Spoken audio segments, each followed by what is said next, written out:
What's going on, YouTube? Welcome back to another video. So today we are going to talk about why my S4 breaks all the time.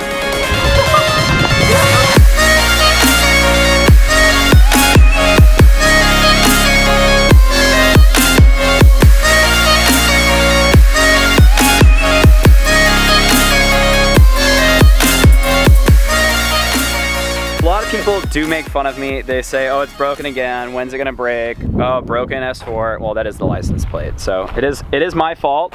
I probably jinx myself every time I drive this car, but we're gonna go over some of the things that may have caused the car to break and some of the things that are just inevitable, that are gonna break no matter what, just from owning this car.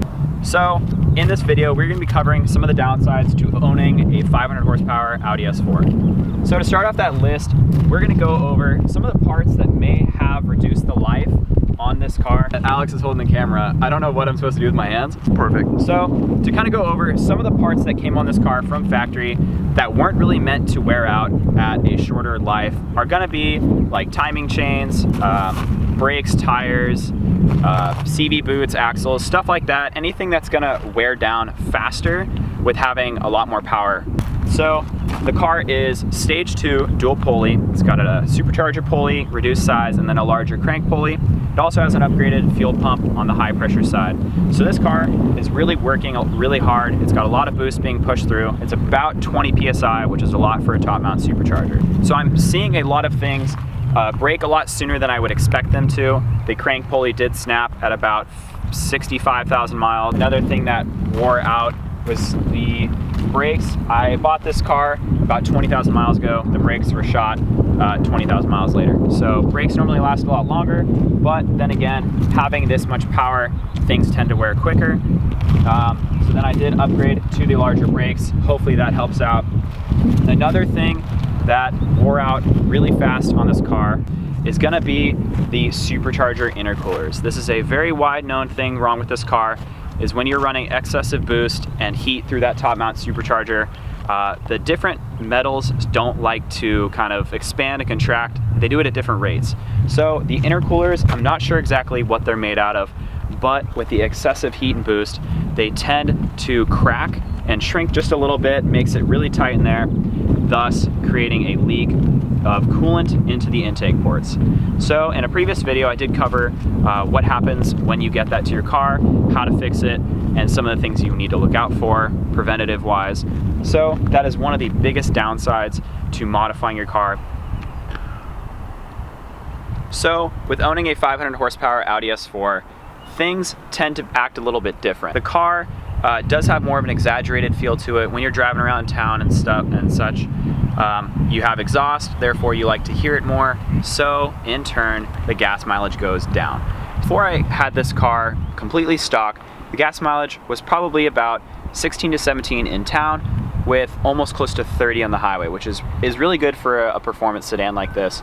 After I did tune the car to what it is now, about 500 horsepower, I'm getting about 11 miles per gallon in town and roughly 20 on the highway.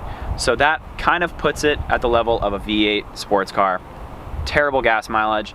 It is definitely something that I am not stoked to have, but I think with the performance aspect of the car, it might be worth it.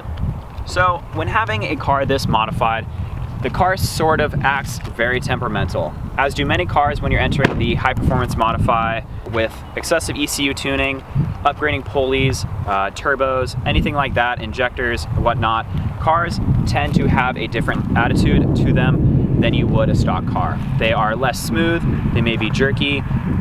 Sometimes the alignments that you have on your car may be too aggressive for just standard street driving, or sometimes you have airbag suspension, which is not the best for just driving around town. So this also brings me into my next category for having a 500 horsepower Audi, are the expensive replacement parts. So this is an Audi S4, it's 2011. It's about 9 years old, which means that parts of this car are not necessarily rare, but they are slightly expensive. So some of the things to look out for is tires. They're a fairly wider tire. They're larger with a 19-inch wheel. Some have 20s. So the tires are gonna be pretty expensive, upwards of $1,000 to $1,500. Another thing is the brakes, which have gone out on this car twice now. Just standard replacement brakes are roughly $500 to $600 just for the front. That's pads and rotors. Another downside is when you are heavily tuned like I am, you have to use a specific oil. So oil for this car from factory is just a generic Castrol oil, 530 or 540 depending on where you live.